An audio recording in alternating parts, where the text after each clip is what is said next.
Smith and James were twin brothers, living in a small riverside village. They ran a vegetable stall, carrying fresh produce across the old wooden bridge every morning. The bridge had been broken for months. The villagers had complained to the corporation many times, but no one listened.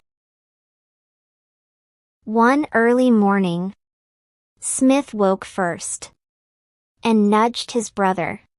"James, wake up. We need to get ready."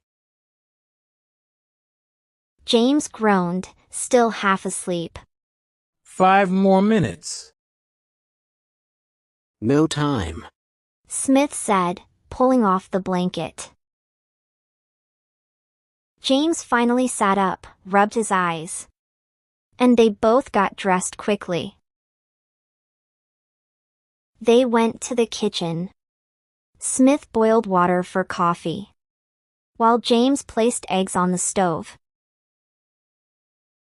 They toasted bread, chopped tomatoes, and washed some greens. "What do you want for breakfast today?" Smith asked, stirring the coffee. Let's keep it simple. Boiled eggs, toast, and some tea. We need energy for the market, James said, cracking eggs into a pot. They set the table and sat together, enjoying the warm breakfast. After breakfast, they gathered vegetables, tomatoes, carrots, greens, and eggplants, and carefully arranged them into baskets. They checked the weight, making sure each basket was balanced for the long walk to the river. "Everything looks good. Let's go before it gets too hot," Smith said, hoisting a basket onto his head. James followed, carrying the heaviest one. As they approached the broken bridge, they noticed a young boy trying to cross the old bridge, with a bag in his hand. One of the loose planks gave way under him, and he wobbled dangerously, almost falling into the rushing river. Without thinking, Smith dashed forward and grabbed the boy's arm, while James steadied the plank with his foot. Together, they pulled him safely onto solid ground. The boy hugged his bag tightly. "Thank you," he said, his face pale with fright. "Be careful. Smith said softly. This bridge isn't safe." James shook his head. Every day someone could get hurt, and the corporation hasn't done anything. That evening, after returning from the market, Smith and James started preparing dinner in their small kitchen. James washed some fresh vegetables, while Smith chopped onions and tomatoes. They decided on a simple meal: vegetable soup, rice, and a little sautéed potatoes. James sprinkled salt over the potatoes. Are you sure this will be enough for 2 hungry market runners? He joked. Smith laughed. "If we eat too much, we'll never make it across the bridge tomorrow morning." Soon the kitchen was filled with the smell of cooking. The rice steamed gently, the soup simmered, and the potatoes turned golden brown.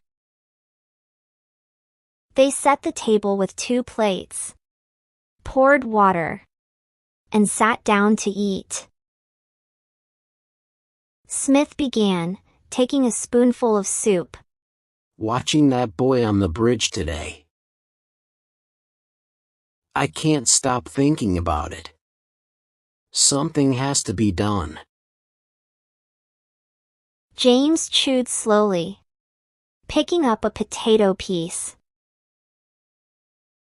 I know, but fixing the bridge ourselves? Isn't it the corporation's job? Smith shook his head. The corporation. They've been promising to repair it for months. Nothing's happened. James sighed. What if we fail? Or hurt ourselves? Smith leaned forward. Then we try again. At least we did something. I can't just watch people risk their lives every day. James nodded slowly, taking a sip of water. All right. Smith chuckled. Deal. Tomorrow morning, we start. Early the next morning, Smith and James reached the broken bridge. They carried ropes, wooden planks, and a few tools borrowed from a neighbor. James stepped carefully onto the bridge. The planks creaked loudly. Slow, very slow. He warned. One wrong step and we're in the river. Smith tied a rope tightly around a wooden post. Hold this end. I'll fix the loose plank. As Smith bent down, the bridge shook slightly. Careful! James shouted. Smith wiped sweat from his forehead. They struggled for hours. Their hands ached, and their clothes were dirty and wet from the river spray. More than once, a plank slipped, and James almost lost his balance. This is harder than carrying vegetables all day. James said, breathing heavily. Smith smiled tiredly. But no one will fall today. Soon, a few villagers gathered nearby. One man crossed his arms. Why are you two doing this? James stopped working. Because people are getting hurt. Another villager laughed. This is the government's job, not yours. Smith stood up. You're right. It is the government's duty. But until they come, should we just watch children and elders risk their lives every day? The villagers grew quiet and walked away. By afternoon, broken planks were replaced. Ropes were tightened, and the path felt stronger. Smith tested it by walking slowly across. The bridge held firm. James smiled with relief.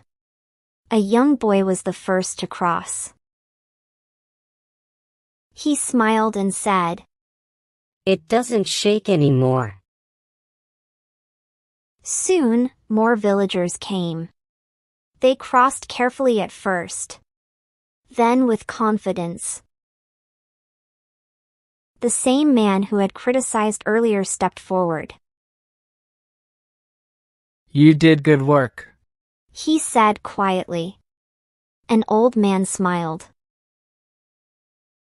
Sometimes, if we can do something ourselves, we should. The villagers clapped loudly. Smith and James smiled as they watched people cross the bridge safely.